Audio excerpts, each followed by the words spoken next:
नमस्कार दोस्तों, स्वागत है आपका एक बार फिर से। दोस्तों, स्क्रीन पे जो आप नंबर देख रहे हो, ये नंबर आप अपने मोबाइल में सेव कर लो, नोट कर लो, क्योंकि अगर आपने पाई सेल करना है, सिद्रा सेल करना है, या कोई भी अनलिस्टेड काइंड जो मार्केट में जिसकी एक्सेप्टेंस है वो सेल करना है, बाय करना है, कुछ भी करना है, तो मैं आपकी उसमें जो है हेल्प कर सकता हूँ, मदद कर सकता हूँ। आपने समय समय पर देखा कि मैंने काफ़ी कुछ आपके साथ शेयर किया है पाई के ऊपर। कुछ भी अगर आपके सवाल हैं तो मेरे पुराने वीडियो देख लो, आपके सारे सवाल जो है हल हो जाएंगे। दोस्तों, एक वीडियो और आपके साथ मैं शाम को शेयर करूंगा इलेक्शंस के ऊपर। इलेक्शंस में क्या चल रहा है, देश के बच्चों का क्या सोचना है, और क्या मैंने वोट डाला तो क्यों डाला, नहीं डाला तो क्यों नहीं डाला। काफ़ी इंटरेस्टिंग है। उम्मीद है आप पूरा वीडियो देखोगे, दोस्तों के साथ भी शेयर करोगे ज़्यादा से ज़्यादा, क्योंकि ये आने वाले हमारे भविष्य का सवाल है। अब करते हैं टॉपिक पे चर्चा। बाइनेंस की इंडिया में वापसी हो रही है, ऐसा माना जा रहा है। पिछले कुछ दिनों में काफ़ी खबरें थी, चर्चा थी। कोई भी वीडियो बनाने से पहले मैं काफ़ी कुछ देखता हूँ, रिसर्च करता हूँ, उसके बाद जो है वीडियो बनाता हूँ, ताकि मेरे जो व्यूअर्स हैं उनको जो है एक लंबी सोचने का जो है वो मौका मिल सके। लेकिन कैसे आएगा बाइनेंस, क्या होगा, रूपरेखा क्या होगी, मैं उसका वेट कर रहा था। लेकिन उससे पहले जो है काफ़ी मेरे मैसेज आए मेरे को कि अब जो है बाइनेंस में जो है वो उनका अकाउंट जो है रिस्ट्रिक्टेड हो रहा है। आप स्क्रीन पे देखिए, your account is in the state of restricted withdrawal. RW00142 जो है इस प्रॉब्लम एरर का नाम है, आगे बताया क्या गया। Your account may be at risk. In order to keep your funds safe, withdrawals have been temporarily disabled. Please contact customer support for further assistance. और आप कस्टमर सपोर्ट से बात करोगे तो सिर्फ वहाँ से बाट निकलेगा, वो आपकी जो है परेशानी हल करने में मदद नहीं करेगा। अलबत्ता आपको एक लंबा टाइम देना पड़ेगा, परस्यू करना पड़ेगा मैटर, फिर काफ़ी इनसे छानबीन होगी, खोजबीन होगी। तो मैंने भी काफ़ी कुछ खोजा इसके ऊपर, वही आपके साथ चर्चा करूँगा। दूसरी चर्चा करूँगा, इथीन चल क्या रहा है। ऐसा लग रहा है इथीन वाले जो है, जो काम पाई को करना चाहिए था वो इथीन वाले कर रहे हैं, और सिर्फ पैसा इकट्ठा कर रहे हैं। प्रोजेक्ट को कैसे चलाएंगे, क्या करेंगे, कोई पता नहीं है। ये भी आपके साथ जो है डिस्कस करूंगा आगे के पार्ट में विद एग्जांपल कि अब आपको क्या करना चाहिए। दोस्तों, अगर आपकी टीम नहीं है तो मैं यहीं पे आपको क्लियर कर देता हूं, आपको गोल्ड और डायमंड पैकेज नहीं लेना चाहिए, रोक देना चाहिए। लेकिन अगर आपकी टीम है और आपको लगता है कि आपको रिवार्ड मिल सकता है तो आपको पैकेज के लिए जाना चाहिए। लेकिन आगे क्या होगा, कैसे होगा, क्या पैकेज हमारे लिए कितना फ़ायदेमंद है, वो भी मैं चर्चा करूंगा, वो आपको जो है आगे के पोर्शन में। अब जब मैंने बाइनेंस की बात की, बाइनेंस जो है वापसी कर रहा है, ऐसा माना जा रहा है। खबरों में आया था कि कुछ भारी भरकम फाइन ये दे रहे हैं, उसके बाद अब शायद नॉक भी जो है कठिन हो जाएंगे। लेकिन जो एक पर्टिकुलर ये प्रॉब्लम है, मेरे काफ़ी दोस्त जो है वो P2P से जो क्या करते हैं USDT खरीदते हैं। दोस्तों, जिससे आप बाय कर रहे हो, समझो, देखो क्या वो आपका ट्रस्टेड नेटवर्क है। मेरे पास जब आदमी आते हैं, कहते हैं कि सर USDT किस रेट में चल रहा है, जब मैं रेट बताता हूं, कहते हैं सर थोड़ा सा महंगा है, हमें 87, 86, 88 रुपीज़ पे मिल रहा है। दोस्तों, वो सोर्स देख लो USDT का, वो आ कहां से रहा है। बाइनेंस P2P पे रेट चेक करो, वहां पे 93, 94 का चल रहा है। अगर आपको 87, 88 का दे रहा है, इसका मतलब कहीं ना कहीं दिक्कत है उस USDT में। और वो USDT क्या हो सकता है, कंप्लेंट का हो सकता है, फ्रॉड का हो सकता है, या मान लीजिए आपने किसी से USDT खरीदा, उसने आपको बाइनेंस से ट्रांसफर करके भेज दिया अपने अकाउंट से, लेकिन वो USDT ऑलरेडी फ्रॉड का है, तो मैं वो अपना अकाउंट कहता हूं कि मेरे साथ फ्रॉड हो गया, इतने USDT का इस अकाउंट ने किया है। लेकिन क्या हुआ, वो फर्दर आप तक पहुंच गया। ये वही सेम प्रोसेस है जो मैंने एक वीडियो में आपको समझाया था कि कैसे बैंक अकाउंट फ्रीज होते हैं। कहीं से गलत पैसा हुआ, कंप्लेंट हो गई, जब पुलिस में कंप्लेंट हुई, पुलिस ने क्या किया, बैंक को इंस्ट्रक्शन दे दी कि भैया ये जो पैसा है ये जिस खाते में गया है और फर्दर जिन खातों में गुमा है उन खातों को जो है फ्रीज कर दो।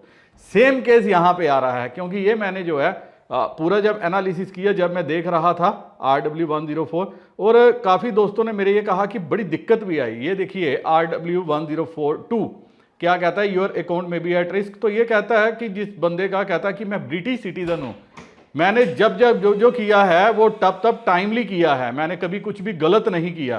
तो इन्होंने कहा कि मैंने कस्टमर सर्विस से बात की, कंटैक्ट किया, after usual time waste with about 3 different representative. तो कहते हैं कि मुझे बोला गया कि आपकी जो रिक्वेस्ट है स्पेशलाइज टीम को भेजी जा रही है, 24 घंटे में रिव्यू होगा। कहते हैं उसके बाद कुछ भी नहीं हुआ। उसके बाद जो है बोला गया कि मेरे अकाउंट को रीवैलिडेशन के लिए भेजा गया और 30 दिन इसमें लगेंगे। कहता है उसके बाद काफ़ी प्रॉब्लम है और उसके बाद मेरी टिकट क्लोज कर दी गई। कहते हैं उसके बाद मैंने फिर से किया, सारी दोबारा से मैटर उठाया, वो किया, तकरीबन 6 महीने लगे और उसके बाद मेरा अकाउंट जो है अनफ्रीज हुआ। और इसके लिए प्रॉब्लम क्या बताई, वो कहते हैं मेरे अकाउंट में यूएसडीटी आए थे, वो यूएसडीटी किसी ऐसे सोर्स से आए थे जिसका कंप्लेंट हुई थी और उसका अकाउंट फ्रीज हुआ। उस चक्कर में मेरा भी अकाउंट जो है वो रोक दिया गया। अभी देखिए एक दूसरे जो वो कहते हैं exchanger put accounts on freeze when they think dirty crypto. जी हाँ, जो बैड क्रिप्टो कहते हैं, from black listed wallet address has been transfer to your account, never let other transfer crypto in your exchanger wallet account. उसके बाद एक और चीज बताई गई है, ये बताते हैं one of the best ways to keep your Binance account safe is to transfer crypto to it from wallets you own. कहते हैं बाइनेंस में अगर आपने करना है अकाउंट को सेव करना है, क्योंकि बहुत बड़ी एक्सचेंज हो गई है, हर आदमी चाहता है मेरा बाइनेंस में अकाउंट हो। तो कहता है इसका एक ही रीजन है कि आप अपने अकाउंट से इसमें फंड्स ट्रांसफर करो, किसी अननोन सोर्स से मत करो। You never know when someone with a flagged wallet में send money to your Binance account. कहते हैं आपको पता नहीं चलेगा कि आप जिससे फंड ले रहे हो, अगर उसका अकाउंट फ्लैग हो गया तो आपको भी दिक्कत आ सकती है। So I use middle man wallet to receive payment from whoever then send those to Binance for withdrawal. तो कहते हैं कि मैं क्या करता हूं, मैं मिडल मैन का, अब मिडल मैन क्या हो गया, इसमें बड़ा सिंपल सा मैं आपको एक सजेशन बताता हूं कैसे आप सेव हो सकते हो। अगर सेफ यूएसडीटी बाय करना है तो आप क्या कर सकते हो, मेरे को भी कांटेक्ट कर सकते हो, मैं इसमें आपकी जो है हेल्प कर सकता हूं। दूसरा, अगर आप किसी से भी बाय करते हो, अब आपको थोड़ा सा यहां पे जो है चालाकी बरतनी पड़ेगी, आपको थोड़ा चालाक होना पड़ेगा। वो चालाक कैसे होना पड़ेगा, पहले तो देखो कि क्या आपको मार्केट से कोई सस्ता दे रहा है तो क्यों दे रहा है। दूसरा, आपको चेक करना है आपसे क्या वो कैश ले रहा है, मतलब आपको कहता है कि मेरे अकाउंट में आप कैश डाल दो और मैं आपको यूएसडीटी भेज देता हूं, तो वो सेकंड केस है जहां पे आपको फर्दर फ्यूचर में दिक्कत आ सकती है, क्योंकि आप कभी भी प्रूव नहीं कर सकते कि ये मैंने यूएसडीटी जो है फलाने आदमी से बाय किया था। क्या प्रूफ है, आपने तो उसको कैश दिया। तीसरा, कुछ लोग कहते हैं मैं करंट अकाउंट नंबर देता हूं उसमें कैश डाल दो, क्या वो आपका जान पहचान वाला आदमी है, क्या कल को दिक्कत आएगी वो आपकी प्रॉब्लम सॉल्व करेगा, क्योंकि पैसा उसने करंट अकाउंट में लिया, वो उसका बिजनेस अकाउंट है, वो आपको दे रहा है यूएसडीटी, आप कभी भी उसके खिलाफ कंप्लेंट नहीं कर सकते। फोर्थ, सबसे बड़ा इंपॉर्टेंट, आपको क्या करना चाहिए, अपने किसी वॉलेट में, जी हां वॉलेट में यूएसडीटी लेना चाहिए और वॉलेट से आप क्या करो, अपने अकाउंट बाइनेंस में ट्रांसफर करो। थोड़ा सा चार्ज जरूर लगेगा इसमें, आपका कुछ 10, 20, 50 रुपए का खर्चा जरूर फालतू होगा, लेकिन आपका यूएसडीटी सेफ होगा। मान लीजिए मेरे से कोई लेता है, मेरी गारंटी रहती है, आप किसी भी सोर्स से ले रहे हो, देखो क्या वो जेन्युइन है, क्या उसका सोर्स जेन्युइन है। सस्ते के चक्कर में मत जाना, सस्ता वाला हमेशा रोता है, हर जगह लिखा होता है सस्ता रोए बार बार, महंगा रोए एक बार। मतलब सस्ता कभी भी प्रॉब्लम में आ सकता है, महंगा वाला पहली बार जरूर पैसे थोड़े से खर्च करेगा, फालतू खर्च करने पड़ेंगे, लेकिन उसके बाद जीवन भर जो है सुकून से रहेगा। आप किस कैटेगरी के हो ये आपको देखना है। तो ये एक ओवरव्यू था। अब बाइनेंस क्या करेगा, क्या आपके साथ ट्रेडिंग दोस्तों आने वाले समय में मुश्किल होने वाली है, फ्रैंकली स्पीकिंग मुश्किल होने वाली है। अब तक जो फंड आते थे वो क्या करते थे, आप किसी भी सोर्स से कर लेते थे, अब क्या होगा बाइनेंस में भी, अब किस रूप में आएगा, किस रेखा में आएगा, क्या वहां पे भी एक बार टीडीएस का सर्कल झंझट मायाजाल घूमेगा, अगर घूमेगा तो फिर आपको क्या करना पड़ेगा, क्रिप्टो टैक्स भी देना पड़ेगा। आप बच नहीं सकते, लायबिलिटी से बच नहीं सकते। अब ज्यादा से ज्यादा आप क्या कर सकते हो, अगर आप ट्रेडिंग करना चाहते हो तो आप कोई ऐसे वॉलेट्स देखो जहां पे स्वैप करके आप क्या कर सकते हो, ट्रेड कर सकते हो। होल्डिंग बनानी है, यूएसडीटी वॉलेट में डालो, वहां से स्वैप कर लो अपने टोकन को, जब प्रॉफिट होता है वहां से स्वैप कर लो और बाद में वही जो है सेल करके अलग अलग सोर्सेज को, तो क्या कर सकते हो, आप अपने वॉलेट को भी सेव कर सकते हो, मुनाफा भी कमा सकते हो। ये एक सिंपल सा रीजन है। लेकिन स्वैपिंग के केस में आपको क्या कि कुछ 30, 40, 50 रुपए पर ट्रांजैक्शन के हमेशा ज़्यादा लगेंगे, लेकिन अगर आप मोटा मुनाफा कमाना चाहते हो क्रिप्टो से तो फिर ज़्यादा देने से डरना नहीं चाहिए। ये ओवरव्यू था जो बाइनेंस का, जो मेरे समझ में आया, एक इंपॉर्टेंट इशू जो मैंने एड्रेस करने की कोशिश की। अगर आपका कोई सवाल रहता है, कोई परेशान है, कोई दिक्कत, कोई परेशानी आपको भी आ रही है तो आप कमेंट करके पूछ सकते हो। दोस्तों मेरे सारे सोशल मीडिया के हैंडल सारे डिस्क्रिप्शन में दिए हुए हैं, लिंक को क्लिक करके फॉलो कर सकते हो। अब चलते हैं, देखते हैं इथीन में क्या है, मैं आपको लाइव दिखाता हूँ। अब दोस्तों यहाँ पे मैं आपका ध्यान लेके जाना चाहूँगा बाइनेंस में जब आप P2P जाते हो वहाँ पे क्या लिखता है, वहाँ लिखता है कि third party payment not accepted, third party payment 10% deducted. Third party से आप कर नहीं सकते, लेकिन अगर करोगे तो आपको जो है 10% पेमेंट डिडक्ट हो जाएगी। कहते हैं आपके बैंक का नाम और बाइनेंस का नाम मैच होना चाहिए। कहते हैं डोंट मेंशन क्रिप्टो, USDT और बाइनेंस इन रिमार्क। जो आप रिमार्क्स करते हो तो ये तीनों चीज़ें मत मेंशन करो।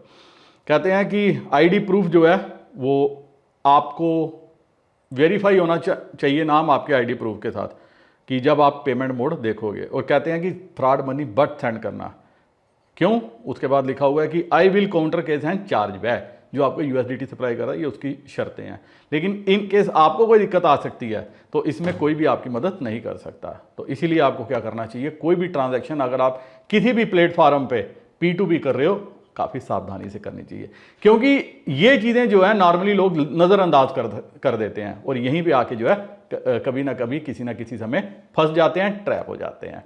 तो उम्मीद है आपको जो है ये सारी बातें समझ में आ गई होंगी। आइए चलते हैं, अब देखते हैं इथीन के ऊपर जो मैं आपके साथ डिस्कस करना चाहता था। दोस्तों इथीन पे बात करते हैं। इथीन में क्या चल रहा है, बड़ा इंपॉर्टेंट है। क्या आपको प्रीमियम पैकेज लेना चाहिए, कितना लेना चाहिए, क्या होना चाहिए।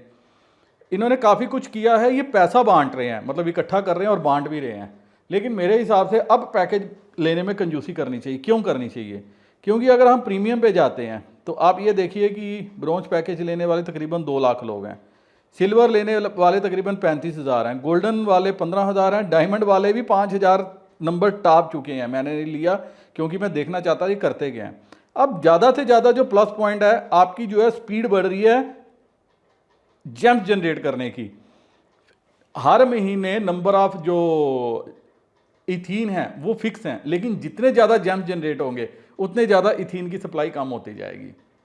अब आप देखिए इस महीने 2 करोड़ के लगभग जो है इनके पास इथीन जो है आए हैं, जिसमें से KYC से 14 लाख, ट्रांसफ़र से तकरीबन 10 लाख, अनस्टेक से तकरीबन 2.5 लाख। लेकिन बूस्टर से ज़्यादा, ये बूस्टर वाले वो लोग हैं जो माइन करते हैं और उस इथीन को लगा देते हैं बूस्ट करने में। लेकिन आहिस्ता आहिस्ता अब ये भी कम होगी। अब रेवेन्यू यही बता रहे हैं कि इस हिसाब से मिलेगा, 50% तो बर्न हो जाएगा और 50% जो है लोगों के बीच में बांट दिया जाएगा। डायमंड वाले अगर इतने पैसे से मार्केट से इथीन लेने जाते तो उनको अच्छे खासे इथीन मिल जाते, लेकिन यहाँ पे क्या, एक तो स्पीड बढ़ी, स्पीड बढ़ने से जेम ज़्यादा जनरेट हुए और इथीन जो है उनके खाते में भी काम आए। दूसरा 44 लाख इथीन जो है 5,000 से ज़्यादा लोगों के बीच में बंटने, और अभी आगे 44 लाख इथीन जो है अभी 5,000 से ज़्यादा लोगों के बीच में बंटने हैं और लोग आगे और भी बढ़ेंगे। मतलब 800 के लगभग जो है उनको बोनस मिलेगा और नीचे जाओगे 300-400 का इसका भी बन जाएगा। पिछले बार 800 से ज़्यादा मिला था गोल्डन, सिल्वर और ब्रोंज मेंबरशिप वालों को, इस बार ये भी कम होने वाला है। तो जो पैसा हम दे रहे हैं उसके बदले में हमें इथीन जो है वो कम मिल रहे हैं। हर आदमी क्या कर रहा है, बूस्टिंग की स्पीड बढ़ा रहा है। भाई बूस्ट से आपके जेम्स ज़्यादा बन रहे हैं, ना कि इथीन ज़्यादा मिलेंगे। तो जैसे जैसे इथीन कम होते जाएंगे तो आपको लगेगा कि यार मार्केट में तो सस्ते में मिल रहा था, हमने ऐसे ही इतने पैसे लगा दिए, इससे अच्छा हम मार्केट से खरीद लेते। मतलब ये 4 पैकेज आपने लेने हों तो तकरीबन $450 जो है $435 आपको लगते हैं। और यही $435 अगर जो है आप मेरे साथ इन्वेस्ट कर दो तो मैं आपको शायद इससे ज़्यादा बढ़िया रिटर्न दिलवा सकता हूँ। लेकिन दिक्कत ये है लोग समझ नहीं रहे, पहचान नहीं रहे जो इनकी। अब आप देखिए मैं आपको यहाँ से माइनिंग का बताता हूँ आपको। मेरी माइनिंग चल रही है 1350, अभी मैंने 3 ही पैकेज लिए। अगर मैं 30,000 का एक्स्ट्रा बूस्टर लगा लूँ मेरी माइनिंग कहीं से कहीं पहुंच जाएगी। और आप ये देखिए कि हर दिन मेरे अकाउंट में 32,000 के लगभग जो है जेम्स आ रहे हैं। 7.5 लाख की अगर मेरी इस महीने की जेम्स की जनरेशन है, जो पिछले महीने 1.5 लाख थी, उससे पिछले कम थी। मेरे पास ज़्यादा जो है क्या आ रहे थे, इथीन आ रहे थे। अब जेम्स बढ़ रहे हैं लेकिन इथीन की सप्लाई जो है कम होती जा रही है। और अगर आने वाले समय में इन्होंने कुछ अच्छा किया जो मेरे को लगता है कि टीम करेगी तो ये जो है काफ़ी अच्छा रिवार्ड दे के जा सकती है। तो आपको अगर करना है तो 2 लेवल का package up to silver level जो है आपके लिए फ़ायदेमंद है। अगर गोल्डन लेना चाहते हो, टीम आपकी अच्छी है, वो भी कल लगाती है, पैसे लगाना चाहती है, करना चाहती है, तो आपको जो है तब गोल्डन पैकेज की तरफ देखना चाहिए। काफ़ी कुछ है, ये रेवेन्यू जनरेशन पे जो है वो फोकस कर रहे हैं। हालांकि अगर ये सारा काम अगर कहीं पाई कोर टीम ने किया होता, उनके पास रेवेन्यू भी आ जाता और टीम को भी बड़ा अच्छा रिवार्ड मिलता। लेकिन अभी दिक्कत क्या है, अभी फर्स्ट फेज की माइग्रेशन भी उनकी पूरी नहीं हो रही, सेकंड फेज क्या होगा, थर्ड फेज कब आएगा, क्या होगा, कोई पता नहीं। लेकिन इसमें प्लस पॉइंट क्या है, हर महीने हिसाब किताब बराबर, मतलब आपके बंदों ने केवाईसी कराई, आपको रिवार्ड मिल गया, हाथों हाथ रिवार्ड मिल रहा है। आप क्वेस्ट में जाओगे, लिखा हुआ है कि आपके बंदों ने किया, रिवार्ड ये देखो हाथों हाथ कलेक्ट हो गया, ये कंप्लीट मिशन हुआ, हाथों हाथ रिवार्ड कलेक्ट कर लिया। ये जो है ये इसको और अट्रैक्टिव बना रही है। तो माइनिंग वाली एप्स काफ़ी मार्केट में आई हैं, लेकिन जो इथीन में आज मुझे देखने को मिल रहा है वो कहीं वैसा किसी भी माइनिंग ऐप में नहीं मिला। हर बंदा कहता है माइनिंग करते रहो, सालों साल करते रहो, ये इन्होंने महीनों में वो काम करके दिखा दिया जो सालों में जो पहले मार्केट में आए थे वो नहीं करके बता पाए। तो काफ़ी कुछ ये बता रहे हैं हमारा चल रहा है, लोग इनको गलत भी बोल रहे हैं, कहीं बोल रहे हैं खाली आपका रेवेन्यू पे फोकस है। तो दोस्तों एक बात याद रखिएगा, जिस प्रोजेक्ट में रेवेन्यू इन्वॉल्व नहीं होता, जिस प्रोजेक्ट में पैसा इन्वॉल्व नहीं होता, मतलब आप पैसा एक्सपेक्ट कर रहे हो कि आपको प्रोजेक्ट दे लेकिन आप लगाना नहीं चाहते, तो आप क्या कर सकते, आपका क्या है, खाली एक्सपेक्टेशंस हैं और कुछ नहीं है। आपकी स्पीड बढ़ रही है यहाँ पे, मतलब आपकी जेम जनरेशन की स्पीड बढ़ रही है, इथीन की सप्लाई कम हो रही है और जैसे जैसे ये कम होगी इथीन का प्राइस जो है वो बूस्ट करेगा। तो अगर आपकी टीम नहीं है तो आपको $300 का पैकेज लेने की ज़रूरत नहीं है। अगर आप बहुत ही एम्बिशियस हो, अफोर्ड कर सकते हो, कल को कुछ ना भी मिले वो चीज़ अफोर्ड कर सकते हो, तब आपको पैकेज की तरफ देखना चाहिए। अदरवाइज दो पैकेज, पहला और दूसरा बेसिक पैकेज आपको लेके स्पीड जरूर बूस्ट करनी चाहिए। और अगर मार्केट से भी कहीं मिलता हो, अगर आपकी टीम नहीं है, नेटवर्क नहीं है, थोड़ा बहुत ही मिलता हो, तो आपको खरीद के वो रख लेना चाहिए। सोचना चाहिए मैं इन्वेस्ट कर रहा हूँ, शायद फ्यूचर इसका अच्छा बन जाए। उम्मीद है आपको काफ़ी कुछ यहाँ से जो है अब क्लियर हो गया होगा कि आपको इथीन में क्या करना चाहिए। तो दोस्तों आपको विस्तार से समझ में आ गया होगा कि क्या आपको पैकेज लेना चाहिए, क्या करना चाहिए इथीन में, वो हर चीज़ मैंने डिटेल से समझा दी। फिर भी आपका कोई सवाल रहता है तो कमेंट सेक्शन में पूछ सकते हो। इसी के साथ वीडियो करता हूं खत्म। उम्मीद है वीडियो आपको पसंद आएगा, दोस्तों के साथ शेयर कीजिएगा, अपने ग्रुप में शेयर कीजिएगा, क्योंकि क्रिप्टो की दुनिया में अगर आगे चलना है, जिंदा रहना है, बढ़ते रहना है, तो हमको क्या करना पड़ेगा, हर किसी का हाथ से हाथ पकड़ के आगे बढ़ना पड़ेगा। उम्मीद है आपका प्यार आशीर्वाद यूं ही बना रहेगा। इसी के साथ नमस्कार, जय हिंद।